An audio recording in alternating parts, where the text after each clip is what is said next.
হবিগঞ্জের মনতলা এলাকায় চট্টগ্রাম থেকে সিলেটগামী তেলবাহী ট্রেনের 5টি বগি ও একটি গার্ড ব্রেক লাইনচ্যুতের ঘটনায় ট্রেনের কয়েকটি বগি উদ্ধার করা সম্ভব হয়েছে।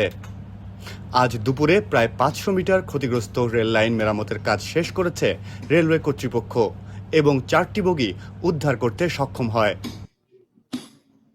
ঘটনাস্থলে এখনও কাজ করছে আখাউড়া রেলওয়ে জংশন থেকে যাওয়া উদ্ধারকারী ট্রেন। রেল কর্তৃপক্ষ জানায় বাকি একটি বগি খালে পড়ে যাওয়ায় সেটি পরে উদ্ধার করা হবে।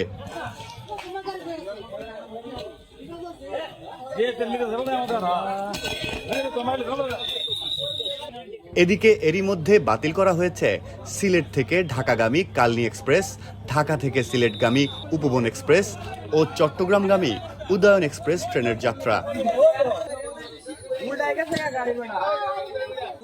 আখাউড়া রেলওয়ে জংশনের সহকারী নির্বাহী প্রকৌশলী মোহাম্মদ আবু হানিফ পাশা জানান, লাইনচ্যুত হওয়া ট্রেনের 5টি ওয়াগনে ছিল 2 লাখ লিটারের বেশি ডিজেল, যার প্রায় 30 থেকে 40% মতো ক্ষতিগ্রস্ত হয়ে থাকতে পারে।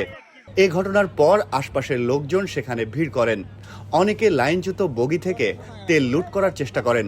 পরে খবর পেয়ে বিজিবি সহ আইন শৃঙ্খলা রক্ষাকারী বাহিনীর সদস্যরা গিয়ে পরিস্থিতি নিয়ন্ত্রণে আনে।